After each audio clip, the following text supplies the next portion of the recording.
welcome to the Little Achuri Forest. The Little Achuri Forest, it's home to a lot of animals that are fantastic at camouflage. But now that the sun's starting to set, some of those animals, they're going to depend on the cover of night to guide them through.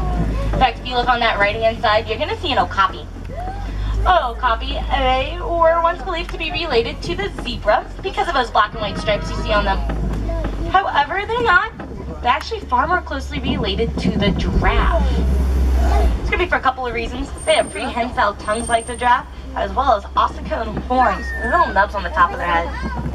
Now on that left-hand side, you're going to see some bongos.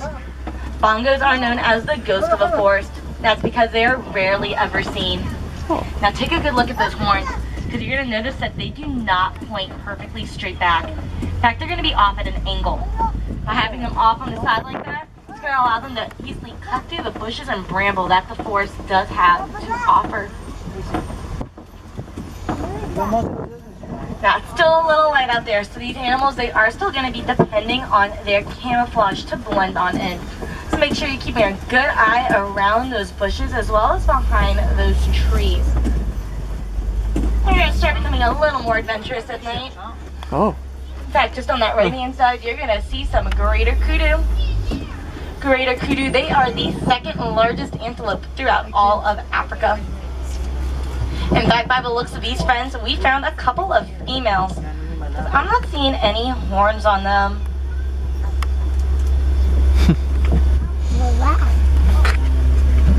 Hang on tight, friends. We have entered into these animals' homes, so they do have the right-of-way.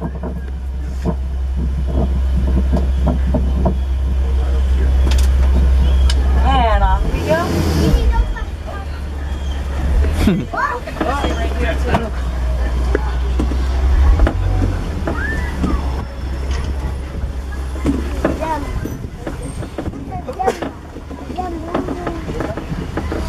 Very tough.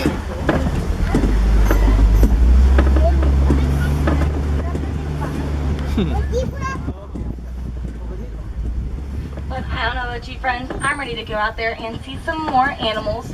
So twin day, let's go. Now out there at the Little Achuri Forest, those animals, they were depending on their camouflage. As we enter down the banks of the Safi River, however, the animals, they're going to be depending on the water. Now one of the great things about nighttime safaris is that it's more of a safari for your ears. A lot of the animals, you're going to hear them sometimes before you might see them. Now it's still daylight out, so you might be able to get a pretty good look if you friends are looking by the water, where most of these friends are going to be hanging out.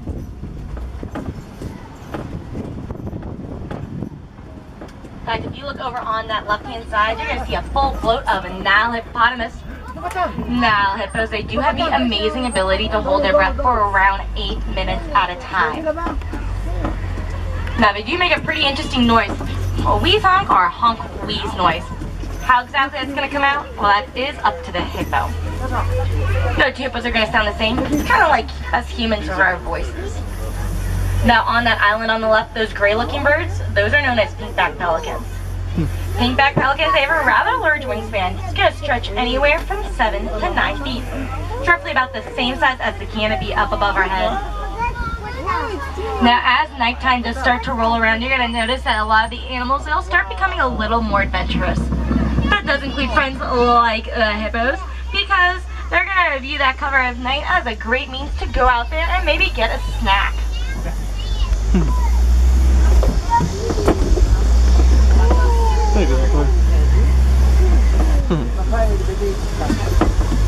Now friends, hang on tight and please remain seated because we're about to cross over some Nile crocodiles. Nile crocodiles, they're going to average a weight around 500 pounds. And they're going to be also around an average length of around 16 feet. Now Nile crocodiles, they are known to eat some other friends out in Africa like the zebra. But people eat other Nile crocodiles. In fact, Nile crocodiles can eat around half of their body weight in just one feeding alone.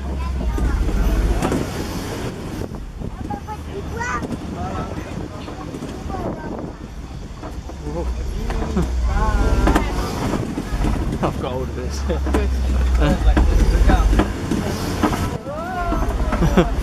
Now as we go up and around the bend here, you're going to start noticing some new vegetation. It's a pretty good indicator that we are entering onto a new ecosystem.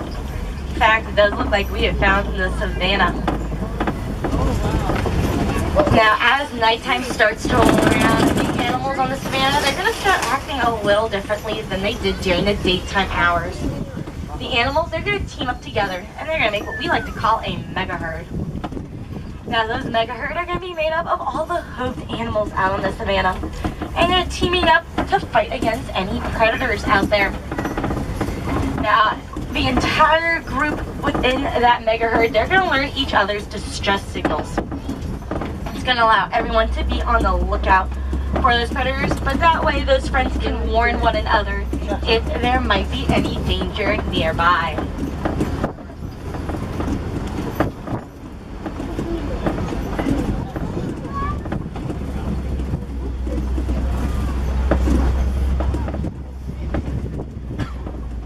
Now keep your eye out over on the left-hand side. You're going to see lounging underneath that rock formation, a spotted hyena. Now hyenas, they are a species unto themselves. There's no true subspecies of hyena out there. And hyenas, they're going to be ruled by the females. That means even the lowest ranking female out there is still going to outrank the highest ranking male.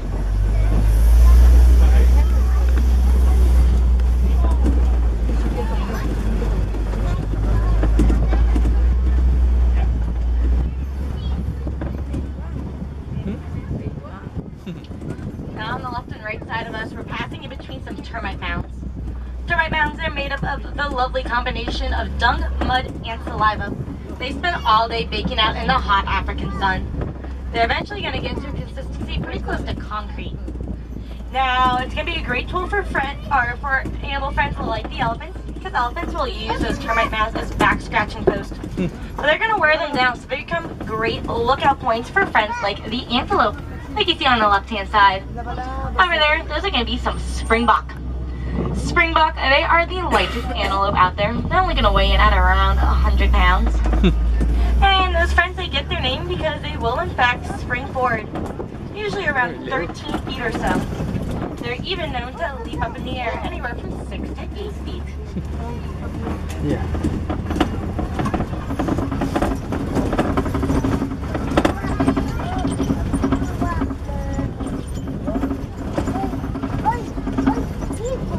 Now on that right-hand side, a couple of animal groups looking like they're more than together to make that mega herd. First, you're going to see those large, it kind of look like cows. They're going to be known as Ankoli cattle. Ankoli cattle, they are known because of those beautiful horns of theirs. Those horns, while they look kind of heavy, they're not. They're actually hollow. It's going to be kind of a honeycomb pattern that goes on inside there. Now, blood is going to be pumped all throughout those horns. It's going to cool off the Ankoli cattle in the hot African sun. In fact, a lot of African cultures, they're going to view Ankoli cattle as a form of wealth. So the more you have, the wealthier you're suddenly going to become. All around those Ankoli cattle, those gray animals, those are known as wildebeest. Now, white-bearded wildebeest, they get their names from the Afrikaans. It does translate to wild beast, but those friends go by another name as well, and that's going to be the gnu. Now, why do those friends have two completely different names? Well, the white-bearded wildebeest kind of gave themselves that name in that regard, because gnu is a sound that these friends make when they're trying to communicate to one another. Now keep an eye out over on the left-hand side, because we are passing by some Maasai giraffe. Now, how can you tell that these friends over here are Maasai giraffe? You're going to have to look at their coloring. You're going to notice that those friends, none of them have the same size nor shape to those spots of theirs. They kind of look mixed match. That random patterning is a sign of a Maasai giraffe. Now, giraffe, they are the tallest land animal out there. They're going to reach a length of anywhere from 18 to 20 feet at full height. In fact, young giraffes are born at around 6 feet.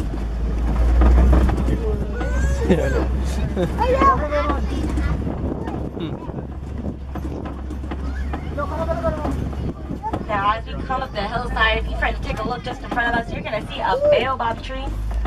Baobab trees, they're sometimes referred to as the upside down tree.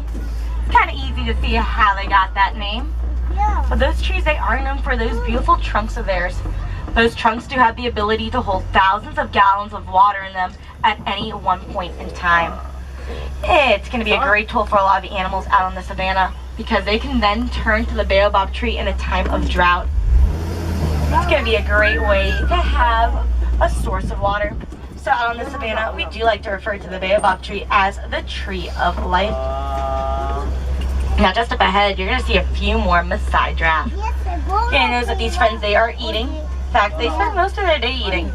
They're only going to save around a half hour or so to sleep. Now that half hour will not all be taken at one point in time. It's going to be broken down into mini power naps, anywhere from 2 to 5 minutes. On the left-hand side, you're also going to find some African elephants. Now, how can you tell that those friends are African elephants? Well, take a look at those ears. You're going to notice that those ears, they kind of resemble Africa for you. Now, out in Kenya, the farmers, they were having some problems with African elephants. That's because they kept destroying their farmlands. Now, the farmers in Kenya, they turned to some research and they discovered that elephants, they just don't like bees all that much. So they put beehives around those farmlands and it worked out really well for them. Because now, not only do those farmlands not have a problem with African elephants, but those farmers get the added benefit of being able to sell some honey. Now, if your friends keep an eye out over on the left-hand side, you're going to see some greater flamingos. Greater flamingos, they are all going to start off a shade of gray. However, they have a dye that mostly consists of things like brine shrimp. So after about a year or so, they will turn that lovely light shade of pink that they are known and loved for. Now, a full flock of flamingos like this, we're going to refer to that as a flamboyance.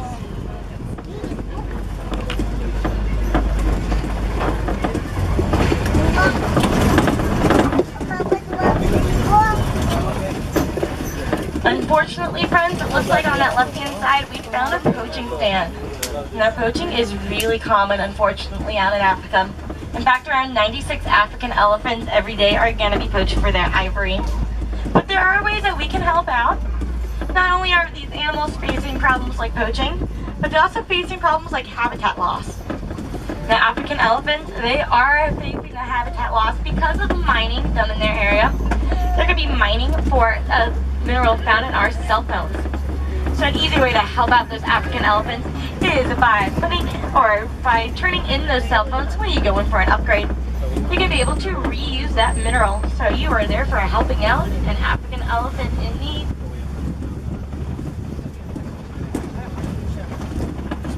So fun.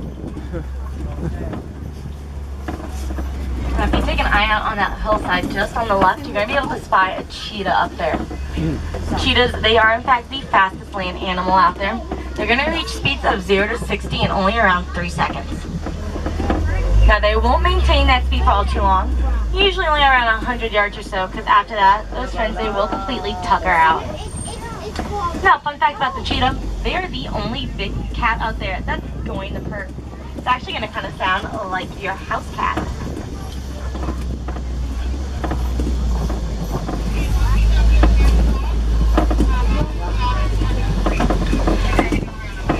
Now, speaking of big cats, we're coming around a kopie.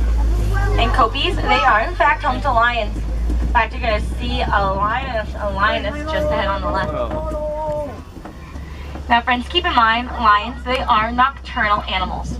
That means they're going to become a whole lot more active as the sun continues to go down. It's because during the daytime hours, lions have fairly good vision. It's about the same as a human.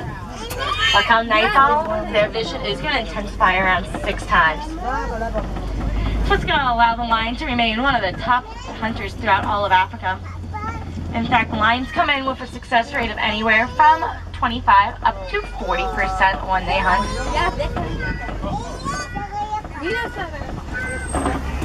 Now, if you friends are going to be hanging around a little later today, definitely keep your ears open because a lion's roar can be heard from around 5 miles away. And it's so strong, it's even going to shake the very ground that we are on.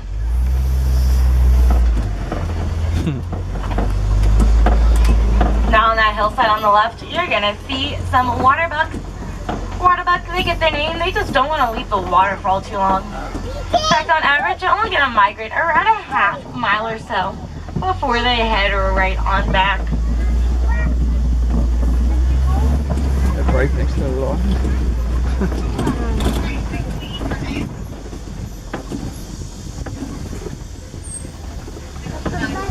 Keep your eye on the right, friends. There is a white rhino crossing up by us. Now, white rhinos, they're obviously not white. They're going to be a shade of gray. But they get their names from the Afrikaans word vite. Now, vite in Afrikaans means wide. It's in reference to their jaws. Now, when English settlers came over, they didn't hear the word white. They vite. So friends, we have just crossed over into Magadi Glen. Magadi Glen is home to a lot of animals that are fantastic at hanging around by themselves. So we're going to want to make sure we keep an eye out for these friends. They kind of keep to themselves. So if you look over on the right hand side, you'll see some large white birds. Those are known as yellow-billed storks. Now yellow-billed storks, they are a carnivorous bird. They're going to have a pretty interesting diet. It's going to be made up of things like fish, reptile, or even another smaller bird.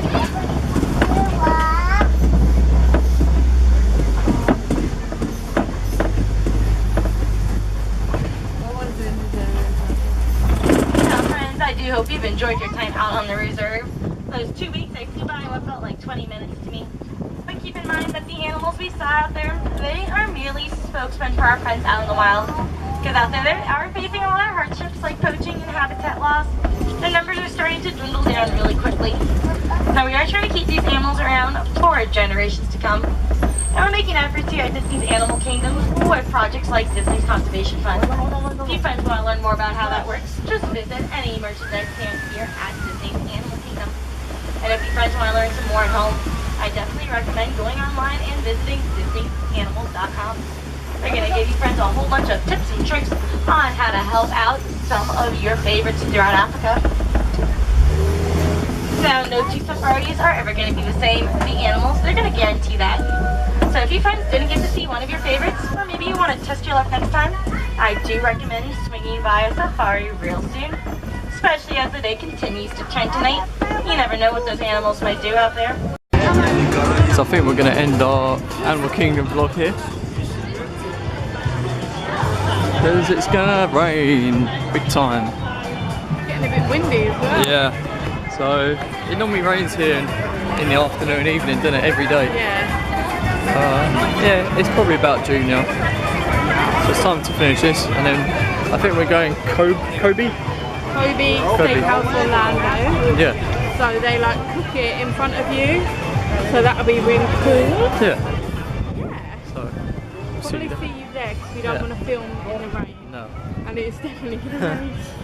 Goodbye. Nice little view over there. Oh, okay. Let's do this first.